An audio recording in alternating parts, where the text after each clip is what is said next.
अमर बूटी पिलाई है, मैं मेरी करतापन की तो करी रज के पिटाई है। क्योंकि अगर अमर बूटी पीनी है तो मैं मेरी करतापन जो है, ये मैं मेरी और करतापन जब बीच में आते हैं, जब तुम्हारे परमपिता प्रभु भगवान और तुम्हारे बीच में आते हैं, तो अमर बूटी का तो सवाल ही पैदा नहीं होता, वहां पे सच्चे आनंद का सवाल ही पैदा नहीं होता। जरा सा भी ध्यान जिसका इधर उधर जा रहा है उनके लिए जोरदार तालियां बजा दीजिए। तालियां भी जोर से बजनी चाहिए, क्योंकि ऐसी ताली बज जाए जन्म जन्म का सोया जाग जाए। क्योंकि जो जिसके ऊपर दया मेहर तेरी हो जाए, सो नहीं सकता फिर वो दोबारा दया तेरी यदि हो जाए।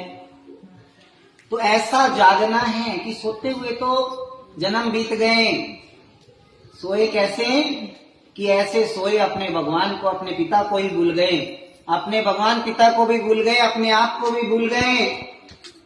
तो मेरे गुरुदेव ने आकर, यानी वो भगवान, वो हमारा परम पिता भगवान जो है, वो पूरे सतगुरु के गट में आकर उन्होंने हमें जगाया है और अमर बूटी पिलाई है। अमर बूटी पीने का मतलब है मैं मेरी और कर्तापन को अपने वश में किया। क्योंकि मैं मेरी और कर्तापन की पिटाई क्यों जरूरी है? क्योंकि भगवान जब मिलन होता है, भगवान और तेरे बीच में मैं मेरी और कर्तापन आ गए, फिर तो अमर बूटी कैसी मिलेगी?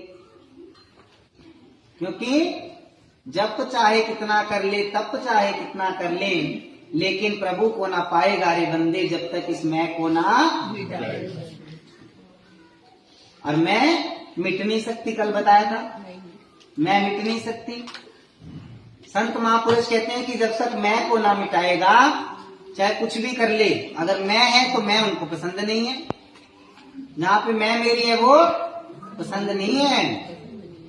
देखो आप सब लोग कहीं भी कोई धर्म स्थल में जाते हैं, प्रसाद ग्रहण करते हैं, आप कहते हैं प्रसाद तो बड़ा अच्छा बना है, प्रसाद तो अच्छा बनता ही है, ऐसे भी कहते हैं। क्यों अच्छा बनता है? कभी सोचे कि वहां पे घर में तो अगर 4 जने करने वाले तो सोचेंगे वो कर ले, वो कर ले, खाना बनाने के लिए भी और सफाई के लिए भी। और जब गुरु दरबार में जाते हैं तो सारे कहते हैं मैं कर लूं, मैं कर लूं। मतलब कि वहां पे एक मैं मेरी